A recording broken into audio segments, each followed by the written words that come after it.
ஒரு சமயம் புத்திசாலி குட்டி பன்னி ஒன்று அதன் நண்பர்களான முயல் மற்றும் குரங்குடன் மகிழ்ச்சியாக விளையாடிக் கொண்டிருந்தது. திடீரென அவர்கள் ஒரு பிரகாசமான மின்னும் அக்ரோனை கண்டார்கள். குட்டி பன்னிக்கு ஒரு புதிய யோசனை தோன்றியது. அவர்கள் ஒரு சிறிய நெருப்பு மூட்டத்தை உருவாக்க தீர்மானித்தார்கள். அதன் மீது அவர்கள் மார்ஷ்மெல்லோக்களை வறுத்து சாப்பிடலாம் என்று நினைத்தார்கள்.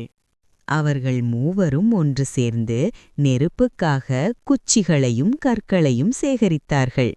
அவர்கள் ஒரு சிறிய மரக்குச்சியையும் கண்டுபிடித்தார்கள். அது அவர்களுக்கு மார்ஷ்மெல்லோக்களை வறுக்க உதவும்.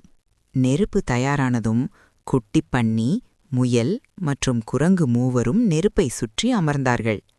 அவர்கள் சிரித்துக்கொண்டு பேசிக்கொண்டு தங்கள் மார்ஷ்மெல்லோக்களை வறுத்து சாப்பிட்டு மகிழ்ந்தார்கள். அது ஒரு மறக்க முடியாத மாலை பொழுதாக அமைந்தது. அவர்கள் நண்பர்களுடன் சேர்ந்து உணவு சமைப்பது எவ்வளவு வேடிக்கையானது என்பதை அறிந்து கொண்டார்கள்.